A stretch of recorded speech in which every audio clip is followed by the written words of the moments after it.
All right, today we are diving into one of the wildest claims in the entire fitness world, from the book Body by Science. It promises a complete, research-backed fitness program in just 12 minutes a week. Yep, you heard that right. So, is this for real? Let's dig in and see what the science actually has to say. And there it is, right on the cover. We're not talking an hour, not even 30 minutes, 12 minutes, once a week, for strength, for bodybuilding, for, complete fitness. I mean, it sounds incredible, right? Almost too good to be true. And that really sets up the central question for this whole explainer.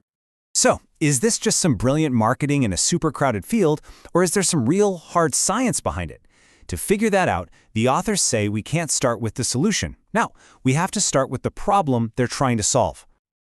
Okay, so before we can even wrap our heads around how a 12-minute workout could possibly work, the book argues we first have to face a pretty tough reality.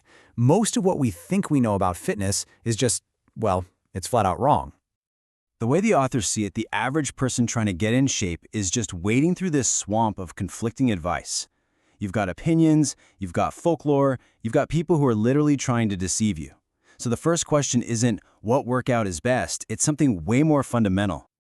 Right, so if the whole fitness world is this confusing mess, who do you even trust? The authors start by, well, tearing down the sources we usually rely on, and they start with the biggest one of all, what other people tell us. Yeah, check out this direct quote from the book. It's a tough pill to swallow. We're wired to be social, right? We trust our friends, we read testimonials, but the authors say, look, this is our biggest weakness when it comes to fitness. Let's break down why. For starters, you've got the placebo effect, which is incredibly powerful. There's this wild story. A writer jokingly told his readers to cut a square out of a magazine, put it on their tongue, and absorb these special amino acids. And you know what happened? The magazine got flooded with letters from people saying it worked miracles. It's crazy. So you combine that power of belief with totally fake before and after photos, paid celebrity endorsements, and you start to see why personal stories just aren't solid evidence. Okay, so here's the next big mistake we all make. We see someone who's in incredible shape. A champion bodybuilder, an elite athlete, and we just assume their training routine is the magic formula. But the book calls these people genetic outliers. And this is such a perfect way to think about it. Imagine looking at a forest. Your eyes are naturally drawn to the few trees that are just towering over everything else. And you think, wow, what's that tree's secret? But here's the thing. There is no secret method. It's just random chance. That tree had the right genes to grow that tall. Copying what it did, well, it's not going to make the other trees suddenly shoot up. All right, this leads to another one of these classic mix-ups in our thinking. We see elite swimmers, and they've all got that classic swimmer's body, right? That long, lean, V-shaped torso. So the logical conclusion is that swimming causes that body type, right? Well, according to the book, that logic is completely backward. Think about it. If you go to a national swim meet, yeah, in the early rounds, you'll see all sorts of body types. But by the time you get to the finals, they all look practically identical. Why? It's because the competition itself acts like a filter. It weeds people out, it selects for the body type that is genetically perfect for that sport. So swimming didn't create the body was just naturally amazing at swimming. Okay, so if we can't trust what people say, and we can't just copy the champions, then what are we supposed to do? The authors of Body by Science say we have to go back to square one. We need to build a new foundation, and that starts by creating super precise scientific definitions for the words we throw around all the time, like health and fitness.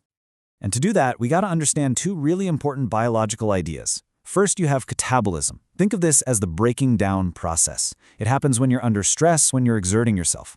Then you have anabolism. This is the building up process, growth, repair, all the good stuff. Your entire life, your health, it all hinges on the delicate dance between these two. So with that in mind, here's their definition of health. It's not just not being sick.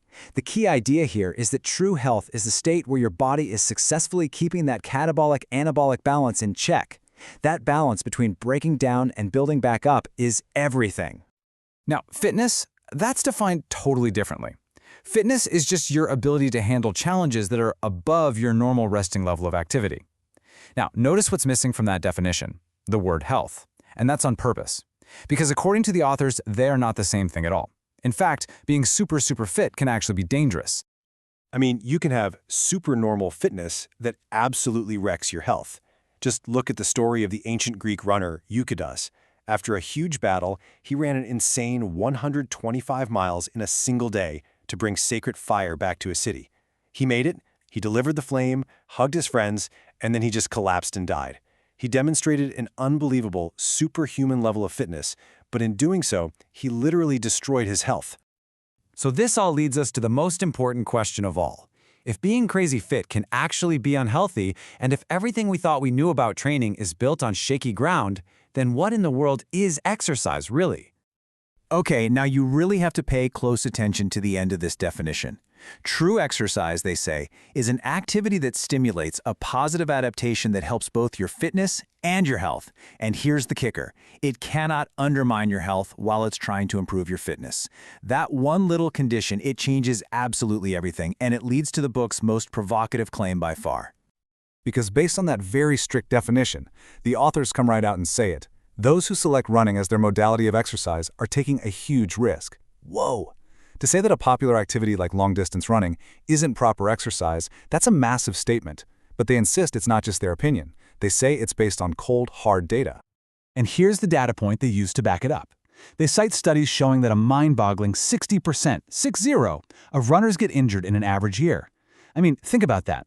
They argue that any activity with an injury rate that high is obviously undermining health in its pursuit of fitness, and therefore it fails their test. It's not true exercise.